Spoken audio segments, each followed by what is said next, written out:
ચોથો પ્રશ્ન કરે છે, પરમાત્માએ પોતાની સ્વેચ્છાથી પોતાની જ માયા વડે અનેક અવતાર ધારણ કર્યા ને જે લીલાઓ કરી એ પવિત્ર અવતાર કથા અમને સંભળાવો. ભગવાન શ્રી કેશવ ને બળરામે માયા વડે ગુપ્ત રહીને મનુષ્ય રૂપે અવતાર ધારણ કર્યો.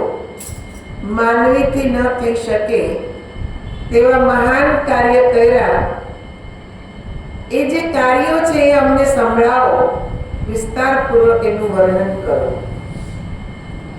છઠ્ઠો પ્રશ્ન કરે છે કે હવે કલયુગ આવ્યો છે ને અમે આ ધર્મ ક્ષેત્રમાં આવીને લાંબા સમયથી યજ્ઞ કરીએ છીએ.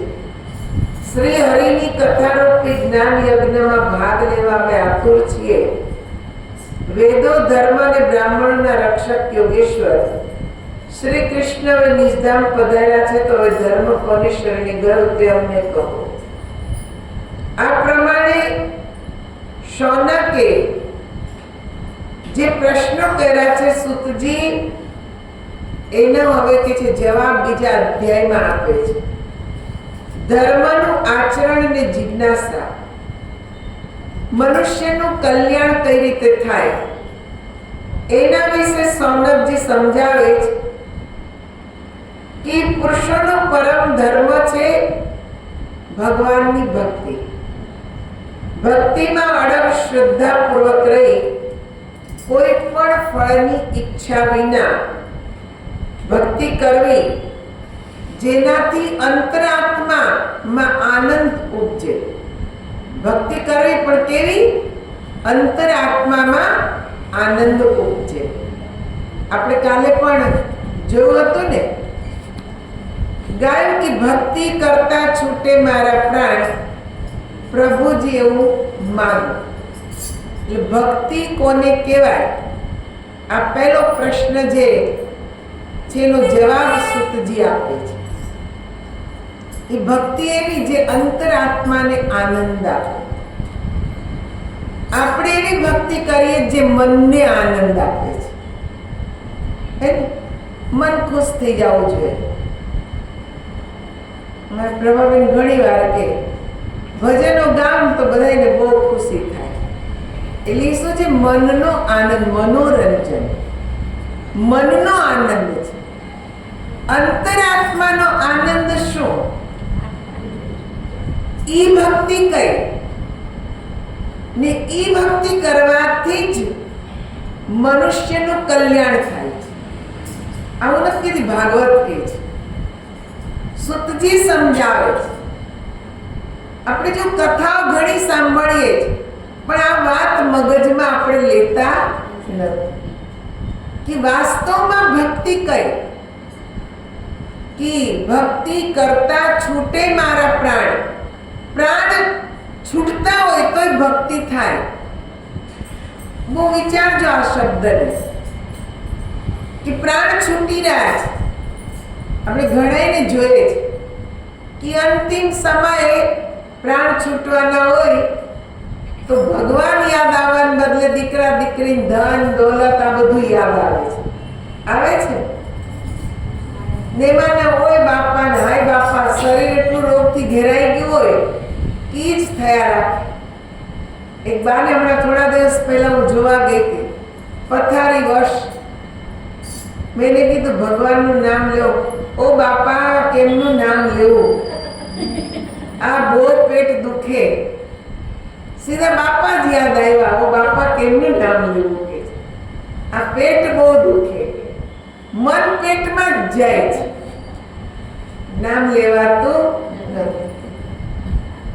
મેં કીધું બા ભક્તિ કરી જ કે નહીં? જવાની હતી ત્યારે બહુ નાચ્યા કૂદ્યા, નાચવા કૂદવાની ભક્તિ કરી છે પણ એ ભક્તિ હવે કામ આવતી નથી. મેં કીધું બા નાચો કૂદો. એ કે તાકાત હોય તો હમણાં નાચો, તાકાત જ નથી. તો એ ભક્તિ ગઈ ને?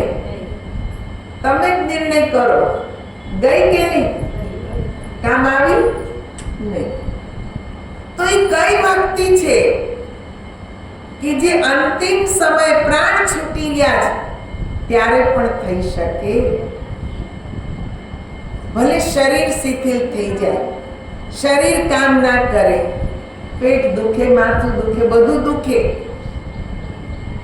પણ પ્રાણ ચાલે છે ત્યાં સુધી મનુષ્ય જીવતો કહેવાય કે નહીં? કહેવાય. પ્રાણ આપોઆપ ચાલે છે કે કોઈ ચલાવે છે? કોઈ ચલાવે છે? નહીં. આપોઆપ ચાલે છે, એટલે કોઈ ચલાવતું નથી. ને નિરંતર ચાલે જ કે રોકાઈ જાય? સુઈ જાવ ત્યારે બંધ થઈ જાય? ચાલે ને? શ્વાસ બંધ થઈ જાય? નહીં. સુતા સુતા શ્વાસ બંધ થઈ જાય તો પતી ગયું ને? રામ બોલો ભાઈ, રામ. તો વિચાર કરો, આ શરીરમાં સૌથી મહત્વ શેનું છે? શેનું? શ્વાસનું ને કે આંખનું? શ્વાસનું. 24 કલાક ચાલે છે. 21,600 શ્વાસ લેવાય છે. કેટલા? 21,600, 24 કલાક. એના આધારે આપણું 100 વર્ષનું આયુષ્ય છે. એના આધારે. પણ કોકના બહુ જલ્દી 21,600 કરતા વધારે શ્વાસ લઈ લે છે 24 કલાકમાં, એટલે એનું આયુષ્ય ઘટી જાય છે. ને કોઈ કહેવા છે કે 21,600 કરતા ઓછા શ્વાસ લે છે, એનું આયુષ્ય વધી જાય છે. આપણે એમ કે કોક જલ્દી વયા જાય, કોક મોડા જાય, કોક 100 વર્ષના થાય, કોક 75 ઉકલી જાય, કોક 25 ઉકલી જાય. આમ કેમ? ભગવાને તો 100 વર્ષનું જ આયુષ્ય આપ્યું. એકચ્યુઅલમાં તો ભગવાને બધાને 40 વર્ષનું જ આયુષ્ય આપ્યું છે. આપણી મૂળ ઉંમર જે છે ને ભગવાનની આપેલી 40 વર્ષ જ છે. બીજા બધા ઉદ્ધારના છે. હે ને? બધાને, મનુષ્યને, પશુ પક્ષીને, પ્રાણીને, બધાને 40 વર્ષ જ આપ્યા. ભગવાને ભેદ કર્યો નહીં. પણ મનુષ્ય સૌથી વધારે અસંતોષી. એ ભગવાન પાસે ગયા, બ્રહ્માજી પાસે જઈને કે તમે તો મને બહુ ઓછા વર્ષ આપ્યા, 40 વર્ષમાં શું કરો? થોડાક વધારે આપો ને. તો ભગવાને કીધું મારથી ન અપાય, મેં તો બધાને એક સરખા આપ્યા. હવે કોઈને ના જોતા હોય ઈ આપવા આવે તો ઈ આપું. એટલે સૌથી પહેલા કોણ આવ્યું? ગધેડો. એને વિચાર કર્યો કે 40 વર્ષ મારે જીવવાનું હોય, આ તો બહુ બધું કહેવાય. 40 વર્ષ સુધી મારે ગધેડા બનીને આ કુંભારની માટી ઉપાડવી, કેટલો વજન ઉંચકવો. બદ્રીનાથમાં, કેદારનાથમાં જન્મ થયો હોય તો માણસોને લેવા પડે, ભાઠાઈ પડી જાય. એટલે કે મારે 40 વર્ષ નથી જોતા. તો બ્રહ્માજી કે કેટલા જોઈએ? કે અડધા લઈ લો. તો બ્રહ્માજી કે હું ન લઈ લો, આને જોતા હોય તો એને આ મનુષ્ય બેઠો હતો, એને કીધું આ ગધેડાની ઉંમર જોઈએ? તો કે હા આપી દો. એટલે 20 વર્ષ એના મળ્યા. કેટલા થયા? 60. પછી આવ્યું કૂતરું. એ કે 40 વર્ષ આટલું બધું જીવીને શું કરે? ગલીએ ગલીએ ભટકવું, લોકોના ધોકા ખાવા, બટકું રોટલા માટે. મારે 40 વર્ષનું જ જીવવું. ભગવાન કે કેટલું જીવું? તો કે 20 વર્ષ. તો કે આને જોતા હોય તો એને આ ભૂનો લઈ લો, આને જોતા હોય તો આ. એટલે મનુષ્યને કીધું આને તારે જોઈ છે આના? તો કે હા આપી દો. એટલે કૂતરાના 40 વર્ષ મળ્યા. પછી આવ્યું ઉલ્લુ, ઘુવડ. એને કીધું 40 વર્ષ સુધી મારે અંધારામાં જ રહેવાનું. તમે જો સૂર્યોદય થાય એટલે એની આંખો બંધ થઈ જાય, ને સૂર્યાસ્ત થાય પછી આંખો ખુલે. એટલે એને કીધું આટલું બધું મારે જીવવાનું. એને ભગવાનને કીધું કે આ 40 વર્ષ મારે નથી જીવવું. તો કે કેટલા? તો કે 20 વર્ષ બહુ થઈ ગયા. તો કે આને જોઈએ તો આ મનુષ્યને કીધું ઘુવડની ઉંમર જોઈ? તો કે હા. એની આપી. કેટલા થઈ ગયા? 100 પૂરા. તોય મનુષ્ય બેઠો છે. બ્રહ્માજી કે હવે જા તું, 100 વર્ષ બહુ થઈ ગયા, હવે તું જા. એટલે 40 વર્ષ આપણા, તમે વિચાર કરો, 40 વર્ષ સુધી આપણને કાંઈ થાય? આપણે હેમ કેમ હોઈએ, જે કામ આવે કરીએ, જેટલું વજન ઉપાડવું હોય એટલું ઉપાડીએ, કાંઈ આપણને અસર જ ના થાય. હું પોતે 40 વર્ષ સુધી 35 કિલો વજન આમ ઉપાડી લેતી, પણ હવે 5 કિલો નથી ઉપાડતું. નહીં તો એના જ આપણે છીએ. પણ ઉંમર વધે એમ આપણી કે છે ક્ષમતા ઘટતી જાય. એટલે 40 વર્ષ પછી આવે ગધેડાની ઉંમર. એટલે આપણાથી કામ થાય નહીં, શરીર લૂઝ થવા લાગે, અશક્તિ આવવા લાગે, ને પછી કામ કરવું પડે ને એટલે આપણને એમ જ થાય ઢેડા જ કરીએ છીએ, બોજો જ ઉઠાવીએ છીએ ગધેડા જેમ. હે ને? ભાર જ લાગે આપણને, કંટાળો આવે કે બહુ થઈ ગયું હવે આટલું. 60 વર્ષ પછી કૂતરાની ઉંમર ચાલુ થાય. એટલે કામે થાય નહીં, વજન ઉપડે નહીં, એટલી જીભ ચાલે કૂતરા જેમ. જેને વડકા જ ભેળા રાખે, તે આમ કર્યું, ફલાણું કર્યું, ઢીકણું કર્યું, લવ મોઢું બંધ જ ન થાય. કેમ કે આપણે કૂતરાની ઉંમર જીવીએ ને એ પાર કરી ગયા. પછી આવે ઘુવડની ઉંમર. 80 વર્ષ પછીના તમે જો, એને રાતના ઊંઘ નહીં આવે, કાંઈક ને કાંઈક બીમારી જોઈ, કાં શ્વાસ ચડતો હોય, કાં તો ખાંસી થયેલી હોય, વાત પિત્ત ને કફથી શરીર બનેલું છે. એટલે એ 3માંથી એકનો પ્રભાવ વધારે હોય, એટલે રાતે ઊંઘ આવે નહીં, ને સવાર પડે ને બધા ઉઠે ને ત્યારે આપણને ઊંઘ આવે. ત્યારે આ ઉલ્લુ જેવું, ઘુવડ જેવું, બધા જાગે ત્યારે આપણે હુવાનું. મેં ઘણા ઘરડા જોયા, દિવસે ઊંઘે, રાતે ઊંઘ ના આવે ને મારી ઊંઘ જ નથી આવતી, નકરા પડખા ફરફર કરવા પડે. પણ બાપા, તમે ઘુવડનું જીવન જીવો, તમારું જીવતા નથી. દિવસે ઊંઘી લે, પછી રાતે ઊંઘ ક્યાંથી આવે? એનું જીવન અંધારામાં જ હોય. કે સારું જીવન જીવતા નથી, અંધારામાં જ જીવે છે. એટલે આપણે હવે નક્કી કરી લેવાનું કે આપણે શેનું જીવન જીવીએ છીએ. હે ને? આપણી અસલી ઉંમર તો 40 વર્ષ જ છે, ને એમાં જે કરી લીધું, જે કમાણી કરી આપણી પોતાની, તોય ભગવાનનો ઉપકાર માનવો જોઈએ આપણે કે માનવ શરીર તો દીધું જ, એની સાથે કર્મ કરવાની શક્તિ, વિચારવાની શક્તિ, આ બધી શક્તિઓ આપણને આપી છે. એટલે આપણે બીજાને કંઈક દુઃખ તકલીફ હોય તો કહી શકીએ છીએ. પશુ પક્ષી આ બીજાને કહી શકતા નથી. એટલે આ માનવ જીવન શ્રેષ્ઠ છે.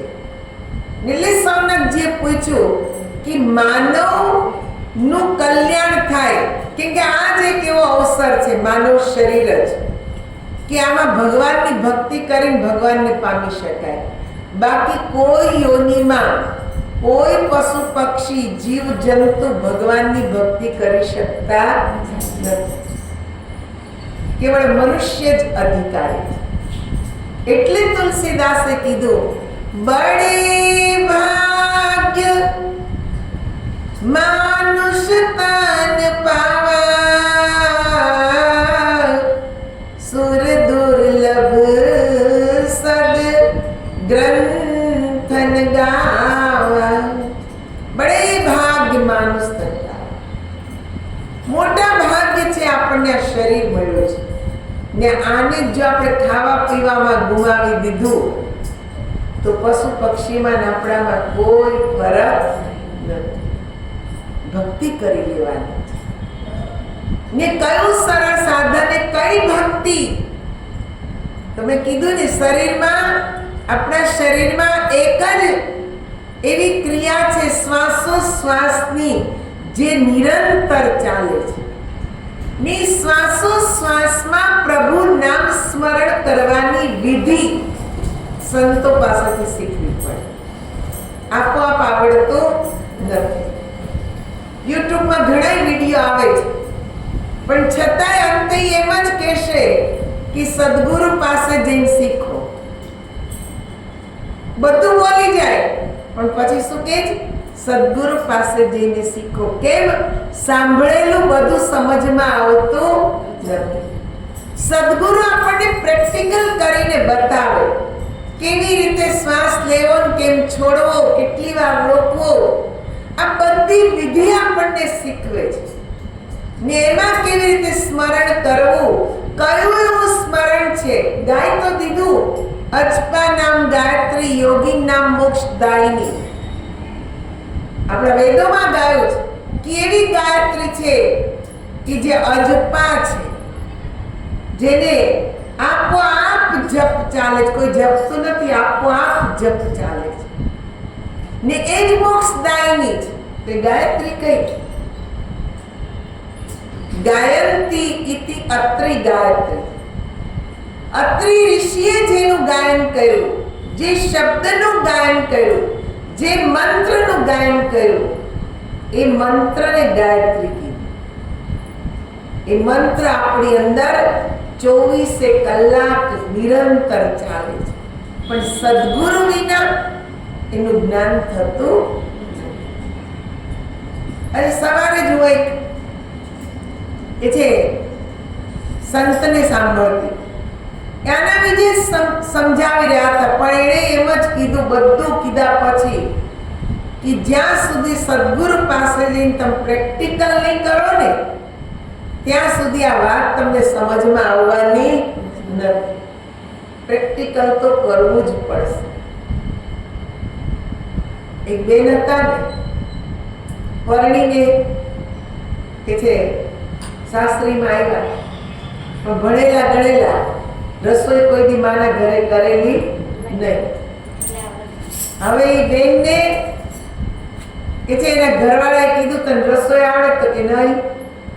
તો કે એમ કરજે, બજારમાં પુસ્તક મળે રસોઈ કેવી રીતે બનાવવી, એનું પુસ્તક મળે લઈ આવજે ને એમાંથી જોઈ જોઈને શીખજે.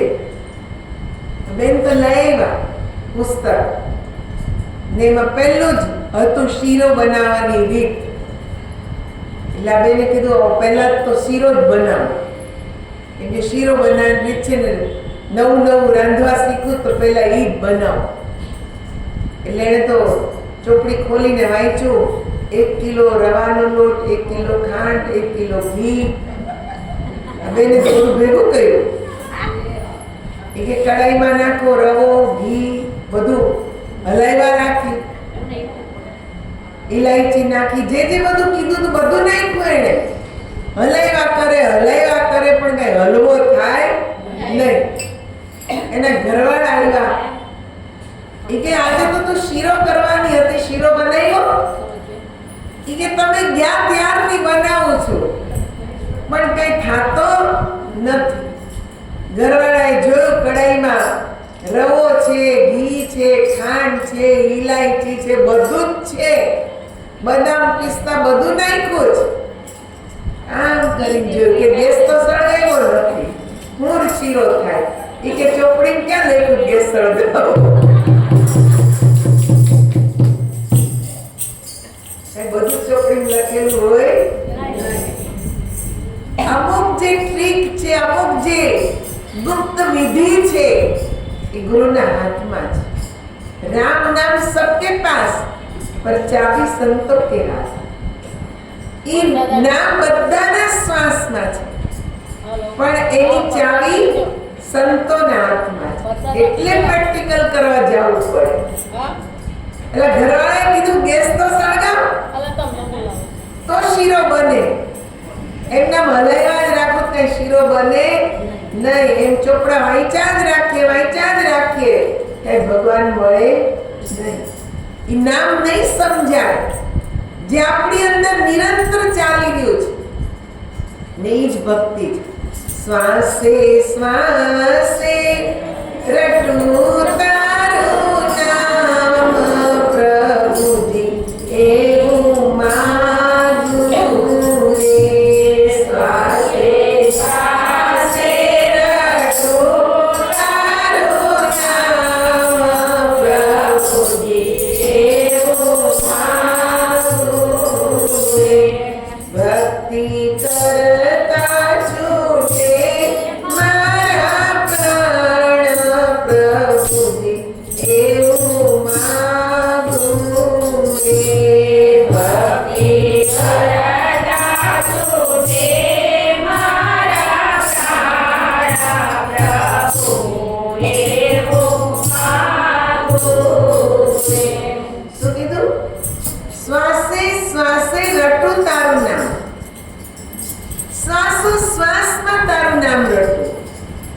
એવું પ્રભુ તારી પાસે માંગુ છું. ભગવાન તો દેવા તૈયાર છે, પણ આપણે લેવા તૈયાર છીએ નહીં. એક બેન સુરતમાં છે ને, જ્યારે સત્સંગ સાંભળે ત્યારે મને એમ કે દીદી જ્ઞાન આપી દો, દીદી જ્ઞાન આપી દો. મેં કીધું હજી સમય નથી થયો, ખાસ એટલે કહીશ. આમ કરતા કરતા 2 વર્ષ વીતી ગયા. જ્યારે સત્સંગ સાંભળે ત્યારે એમ કે મને જ્ઞાન આપી દો, મને નામ બતાવી દો. એક દી મેં એની પરીક્ષા કરી. મેં એને કીધું કાલે જ આવજો, કાલે જ નામ દેવાનું છે. એ કે કાલ નહીં હોય. મેં કીધું કેમ? 2 વર્ષથી મારે લઈ ગયા કે દઈ દો, દઈ દો, દઈ દો. કાલે જ દેવું જ તમને. હવે ને કાલ નો આવો ને તો હવે દેવું જ નથી. એ કે પણ દીદી કાલે મારી વહુ દે બહાર જવાની. મેં કીધું બસ આવી ગઈ માયા. મેં કીધું મારે દેવું નતું, હું તો તમારી પરીક્ષા જ કરતી હતી, કેમ કે મને ખબર છે કે તમારું મન તૈયાર થયું નથી. આ તો તમારી પરીક્ષા હતી, પણ તમે પાસ થઈ શક્યા નહીં. સંતોને ખબર પડી જાય કે ક્યાં સુધી એની ભક્તિ પહોંચે એમ છે. તરત જ બાનું આવી ગયું, દીદી મારી 2 વહુ બહાર જવાની છે. નાના છોકરા સંભાળવા પડે ને, મારથી નહીં અવાય. આ કે છે આપણને રોકે છે. મોહ માયા ની ગાંઠ એવી છે જે જલ્દી તૂટતી નથી. બીજી બધી કદાચ તૂટી જાય, પણ આ ગાંઠ નથી. આને તોડવી જ અઘરી છે. ની ત્યારે જ તૂટે જ્યારે વારંવાર સંતોની સંગત, સત્સંગ, સેવા વારંવાર થાય, ત્યારે ગાંઠ તૂટે. એ ત્યારે પ્રભુ આપણને યાદ આવે. મોહ માયા ધક્કો મારે ને ત્યારે આપની તમે જો વિભીષણ ભગવાનની ભક્તિ ખૂબ કરતા હતા, પણ ભગવાન પાસે જઈ નહોતા શકતા. પણ કોણ છોડાવે? સંત. ત્યાં હનુમાનજી મહારાજ ગયા લંકામાં, ને હનુમાનજી મહારાજે વિભીષણની પરીક્ષા કરી. જો કે ભક્તિ પરિપક્વ છે, પણ એક ગાંઠ હજી તૂટતી નથી. કઈ ગાંઠ? ભાઈના મોહની ગાંઠ. એ તૂટતી નહોતી. છેલ્લે જ્યારે યુદ્ધ નક્કી થઈ ગયું, તોય વિભીષણ રાવણને સમજાવવા જાય છે કે ભાઈ, પારકી સ્ત્રી માં બેન બેટીની સમાન હોય, તમે એને છોડી દો, એને પાછી રામને સોંપી દો, યુદ્ધ ના કરો. ત્યારે રાવણે એને લાત મારી વિભીષણને કે તું મારા રાજ્યમાંથી બહાર નીકળી જા, તું મને અહીંયા જોતો નથી. રાવણ નો મોહ કોને હતો? વિભીષણ. લાત કોણે મારી? રાવણ. જેનો મોહ હતો એણે જ લાત મારી, તો એને ભગવાન પાસે કે છે જવાનો રસ્તો ખુલ્યો. તોય ભગવાનને તો યાદ આવ્યા. દુઃખી થઈને ઘરે ગયા વિભીષણ. જઈને કે આજે મારી સાથે આવું થયું. ત્યારે એની પત્ની કે ભૂલી ગયા, આપણે ત્યાં સંત આવ્યા હતા, ત્યારે તમે જ કીધું હતું કે અબ મોહ ભા ભરોસો હનુમંતા, બિન હરી કૃપા મિલે નહીં સંતા. ભગવાનની કૃપા વિના સંત મળતા નથી. તા તો કૃપા થઈ ગઈ. જેનો મોહ તમે છોડી નતા શકતા, એક ભાઈએ તમને લાત મારી, હવે તો ભગવાન પાસે જાઓ. ભગવાનના દ્વાર ખુલી ગયા તમારા માટે. એમની પાસે જાઓ, એ બધાનો સ્વીકાર કરે છે. મોહ સ્વયં આપણે તોડી ન શકતા, પણ જેનો મોહ રાખીએ છીએ ને, એ આપણને તરછોડે, ત્યારે જ ભગવાન પાસે જવાય. ત્યાં સુધી જવાતું નથી. એટલે ઘરમાં કદાચ તમારા દીકરા દીકરી વહુ તમને અવગણે, તો એમ માનજો ઈશ્વર કૃપા છે. આપણે દુઃખ મનાવીએ છીએ કે અમને ગણતા નથી, અમારા માટે આમ કરે, પણ ઈશ્વર કૃપા જ. જેનો તમને મોહ છે એ તમને તરછોડે છે. ઈશ્વર ભજન કરો, આનંદ માર્યો. ભગવાનનું ભજન વધારે કરીએ જેથી આત્માનો ઉદ્ધાર થાય. પણ એ થાય ક્યારે? ઈશ્વર ઓળખવો હોય તો ને. સંતે પહેલા કે છે ઓળખાયા વિભીષણને કે ભગવાન કોણ છે, એ ઓળખાયા તો એના માટે દ્વાર ખુલ્યું. પણ ઓળખાણ જ ના હોય તો જવું ક્યાં? એટલે સંત ગુરુની જરૂર છે કે પહેલા તમે એની પાસે જાઓ, એ તમારો રસ્તો ખોલશે,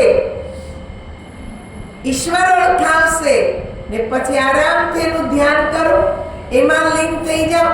સારું, જેટલા સંસારના લોકો આપણને નફરત કરે એટલું આપણા માટે વધારે સારું, કેમ કે ઈશ્વર ક્યારેય નફરત કરવાનો નથી.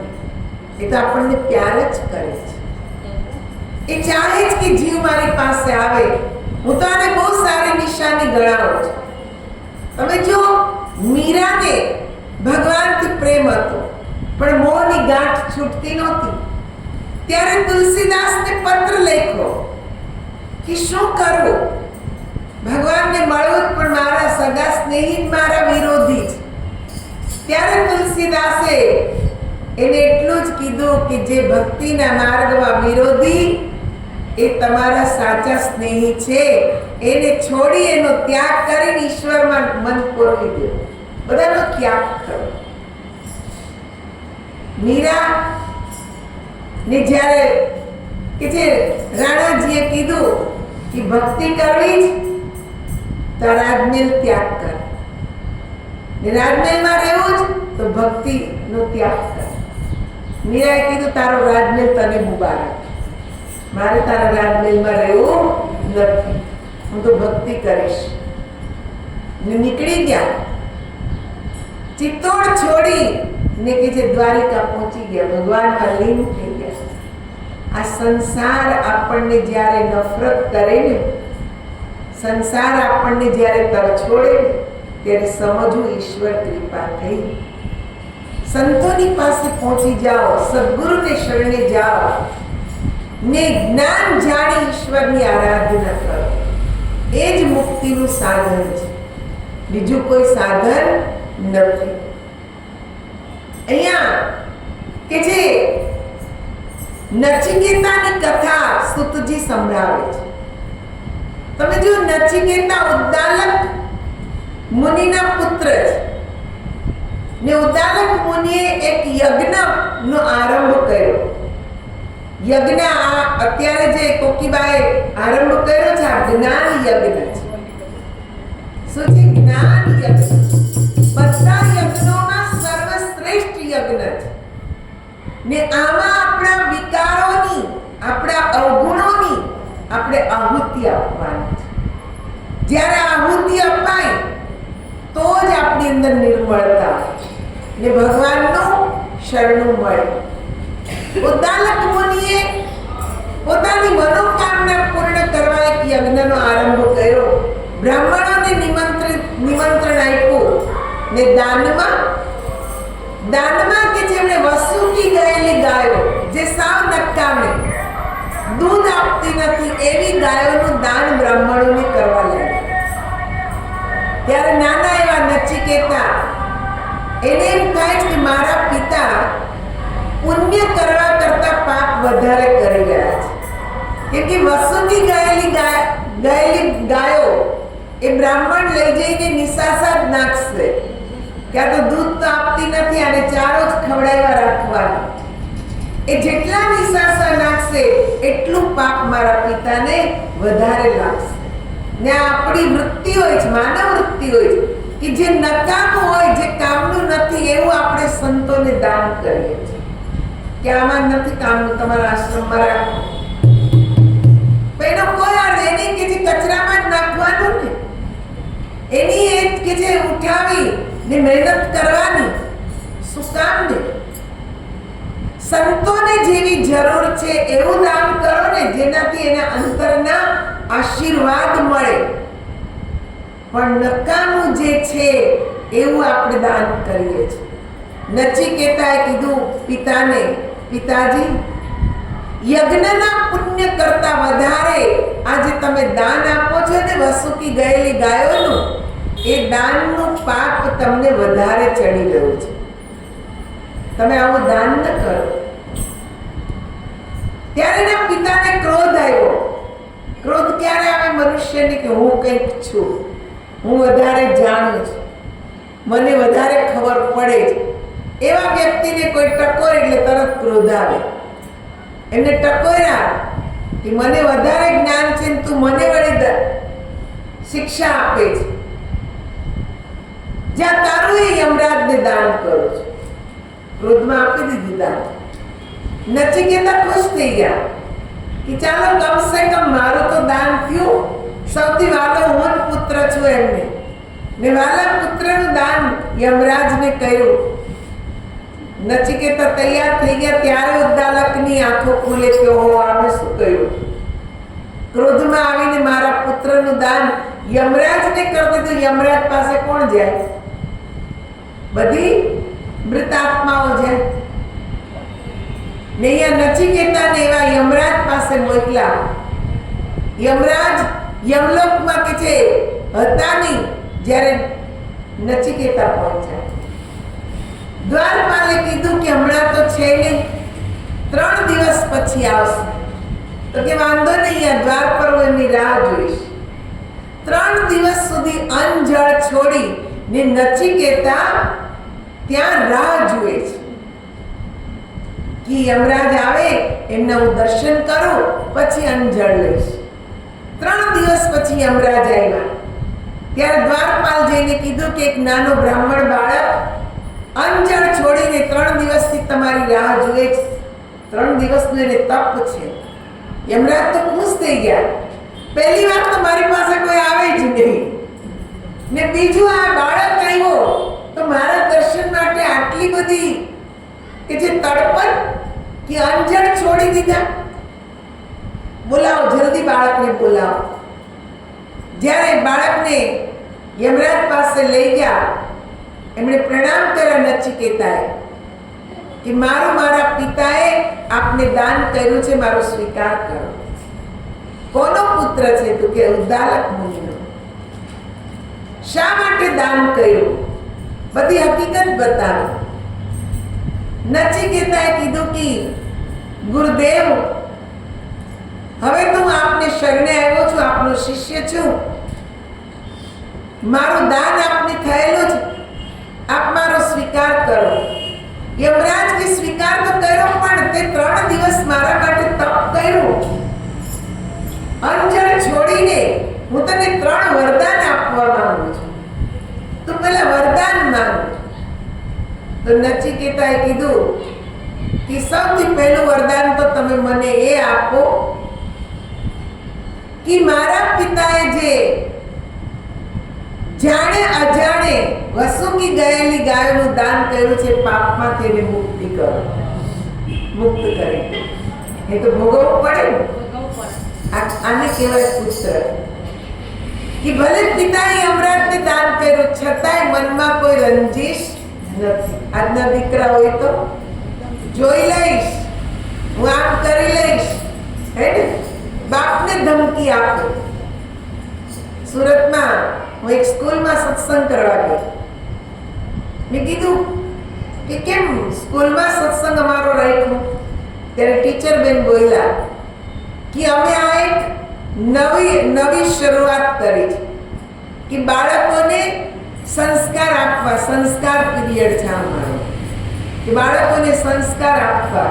મેં કીધું કેમ એવો વિચાર આવ્યો? એ કે વાલીઓની મીટિંગ હતી અમારે, જેમાં એક કે જે મધર આવી, એણે ચિઠ્ઠી અમને આપી. એમાં લખ્યું હતું કે તમે કેવા સંસ્કાર આપો છો. મારા દીકરાએ એના પિતાને ધમકી આપી કે તમે મને પૈસા નહીં આપો તો તમને જોઈ લઈશ. હવે વિચાર કરો કે દીકરો, નાનો એવો સ્કૂલમાં ભણનાર દીકરો, એ બાપને ધમકી આપે કે પૈસા નહીં આપો હું તમને જોઈ લઈશ. એ કે આ જોઈને તો મને કમકમાટી છૂટી ગઈ. ઈ બેન ટીચર બેન કહેવા લાગ્યા કે વાત સાંભળીને જ અમે નક્કી કર્યું કે હવે ખરેખર બાળકોને ઇતિહાસ નહીં ભણાવીએ, સાયન્સ નહીં ભણાવીએ, ગણિત નહીં ભણાવીએ તો ચાલશે, પણ સંસ્કાર જરૂર આપવા પડશે. એટલે અમે આ તમારાથી શરૂઆત કરીએ કે અમારા બાળકોને સારા સંસ્કાર મળે. પણ નચિકેતા તમે જો કે સંસ્કારી જ હતા, એટલે જ મનમાં રંજીશ રાખ્યા વગર એણે પહેલા જ પિતાને પાપમાંથી મુક્ત કરાવી દીધા. પછી યમરાજે કીધું બીજું વરદાન માંગો. ત્યારે એમણે બીજું વરદાન માંગ્યું કે કદાચ ભવિષ્યમાં તમે મને મારા ઘરે જવાની રજા આપો તો પિતા પુત્ર વચ્ચે કોઈ મન મોટાવ ના રહે એવું વરદાન આપો. મારા પિતા મને પ્રેમથી બોલાવે ને મને પણ પિતા પ્રત્યે પહેલા જેવો જ પ્રેમ રહે એવું વરદાન આપો. તથાસ્તુ કરી દીધું. ત્રીજું વરદાન માંગ. ત્યારે નચિકેતા ત્રીજું વરદાન માંગે છે. નચિકેતા શું કહે છે કે હવે તમે મને એ વસ્તુ આપો કે જેને જાણ્યા પછી મૃત્યુ લોકમાં પાછું જવું પડે નહીં, જીવ અમરત્વને પ્રાપ્ત કરી લે. એ કીધું શક્ય જ નથી. નચિકેતા આ કે જે હું ના આપી શકું એના માટે આત્મજ્ઞાન જાણવું જરૂરી છે. આત્મજ્ઞાન જાણે એ અમરત્વને પ્રાપ્ત કરી શકે. નચિકેતા કહેવા લાગ્યા એના સિવાય મને બીજું કઈ જોતું જ નથી, આત્મજ્ઞાન કરાવો. યમરાજે કીધું તું અગર ચાહે તો જ્યાંથી સૂર્યોદય થાય છે જ્યાં અસ્ત થાય છે ત્યાં સુધીનું રાજ તને આપી દો, તું લઈ લે. નચિકેતાએ કીધું એટલું મળી જાય પછી મૃત્યુ નહીં થાય ને. એ કે મૃત્યુ તો અનિવાર્ય છે. તો કે શું કામનું? યમરાજ વળી લલચાવે છે. એ જેટલા કે છે સંસારની જેટલી સુંદર સ્ત્રીઓ છે એ બધાને જ તું ભોગવી શકે એવી હું તને શક્તિ આપું છું. નચિકેતાએ કીધું એના પછી મૃત્યુ તો છે જ ને, મારે એ ભોગ ભોગવવા નથી. યમરાજ કેટલા બધા એને લલચાવે છે. તને અનેક પ્રકારના રંગ રાગ રાગીણીઓ આમાં કે જે તને સુખ મળે એવી વ્યવસ્થા કરું. ત્યારે નચિકેતા આ પ્રશ્ન પૂછે એના પછી મૃત્યુ તો છે જ ને. મૃત્યુ જો છે તો મને આ કઈ જોતું નથી. મને તો એ જ વસ્તુ આપો જેને જાણ્યા પછી મૃત્યુ ઉપર વિજય પ્રાપ્ત કરી શકાય.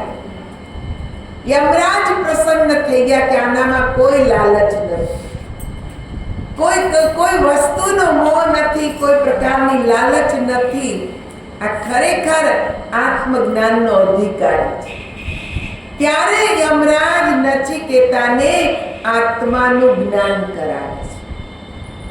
એને જાણ્યા પછી નચિકેતા સમાધિમાં મસ્ત થઈ જાય છે. એમાં એને અપાર આનંદ મળે. સમાધિ અવસ્થા જ એવી અવસ્થા જે સુખ દુઃખથી પરેની અવસ્થા છે, જ્યાં જીવ શિવ બની જાય છે. ત્યાં કોઈ રંજીશ નહીં, કોઈ દુઃખ નહીં, કોઈ સુખ નહીં, કોઈ આનંદ નહીં, કંઈ જ નહીં, કેવળ મસ્તી, અદ્ભુત મસ્તી.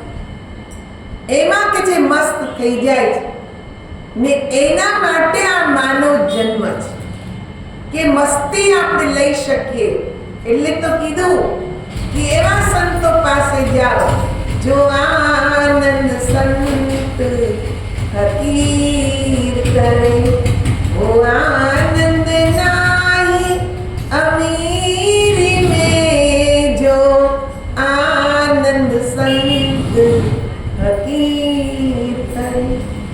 આપણે એ આનંદને મેળવવાનો જ. એક ભજનમાં પણ બહુ સુંદર વાત કરી છે. એ ભજનની સાથે જ આપણે અહીંયા કથાને વિશ્રામ આપીશું.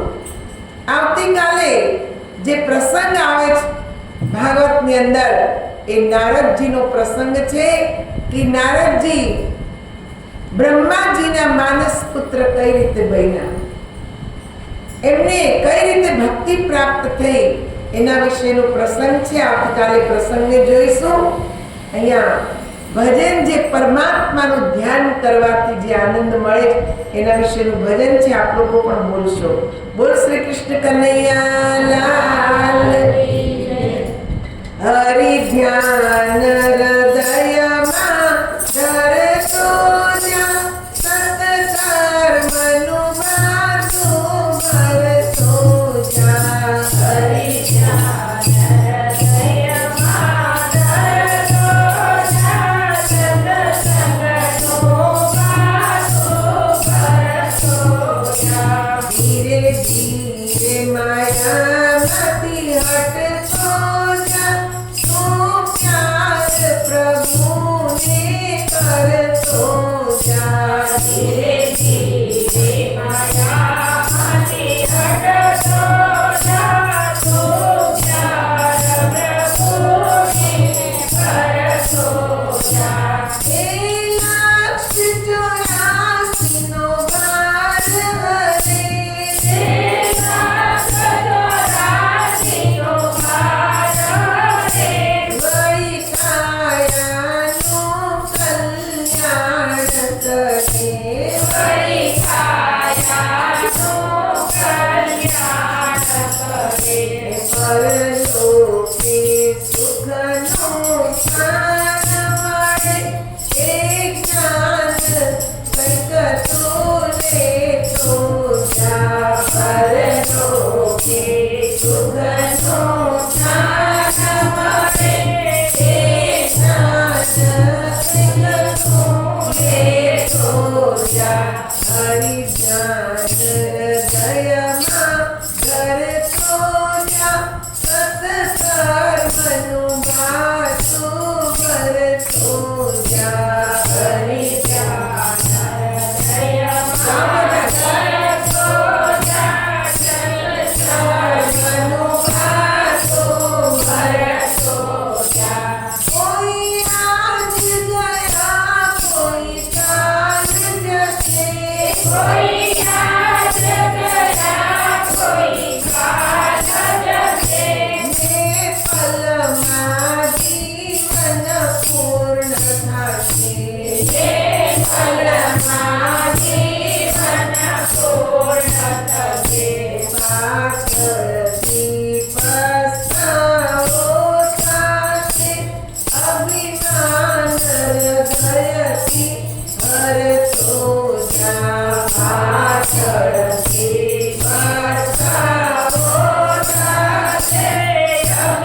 Yeah.